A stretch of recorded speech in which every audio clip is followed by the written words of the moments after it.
Hey everybody, this is Erica, the technology nerd who likes to film stuff, and look what came to my door today. This is the Kindle Oasis. This is actually the 3G plus Wi-Fi model in the black cover.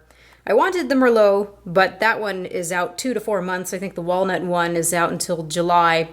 I don't know if these are exactly sold out or if Amazon's having supply issues, but these are not very easy to get. It kind of shocked me. I didn't think this would sell very well, but it looks like people are all over this. At least the fan base is.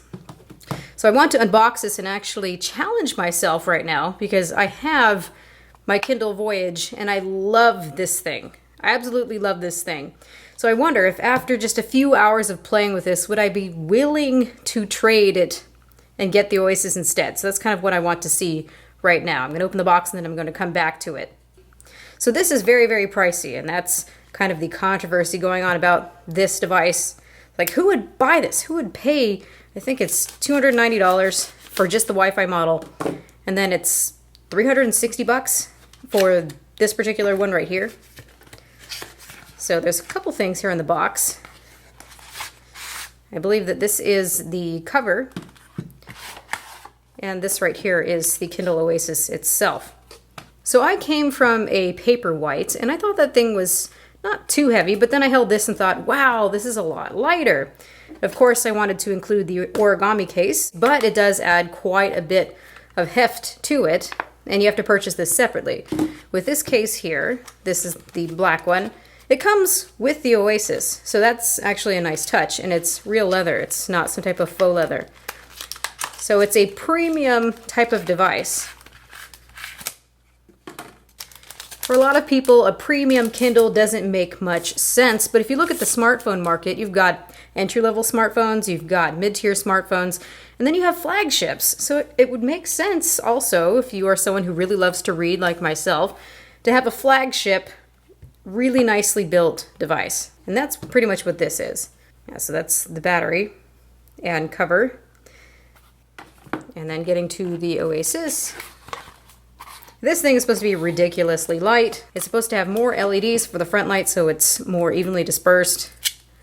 I didn't have any issues with my Voyage with how this front light is dispersed. I think that it's really nice and uniform.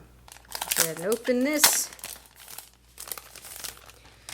When I saw this announced, I just thought it was terribly weird the way that it looked.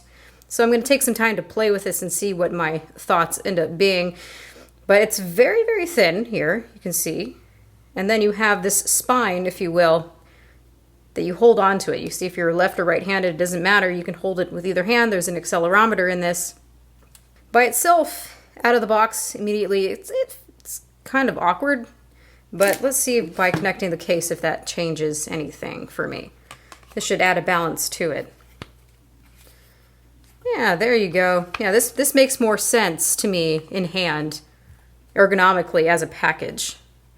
And it's really not heavy together with the case too. I still believe that the Voyage and the Origami case is heavier. So you can see these side by side, the Voyage with the case and everything on. I believe it's heavier, it's also longer, but the Oasis is wider, more like a book. Now, just as a quick guide, I wanted to mention that these are pretty much the same spec-wise. You've got that same 300 dot per inch display. You've got that same 4 gigabytes of internal memory. You've got the same processor.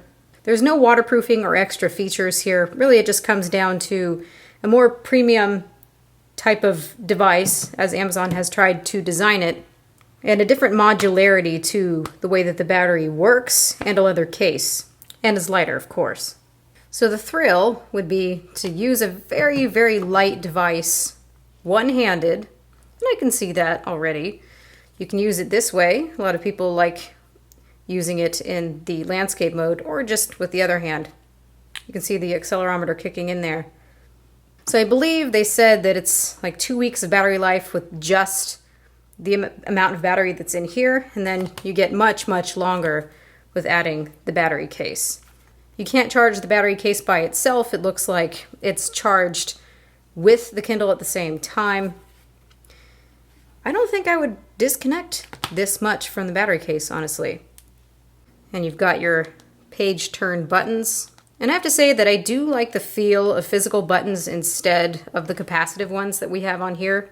especially when reading in the dark, I wasn't able to tell sometimes where I was putting my thumb. And sometimes I'd push the page back when I'd meant to actually go forward, so I'd end up just swiping on the display to change my page instead.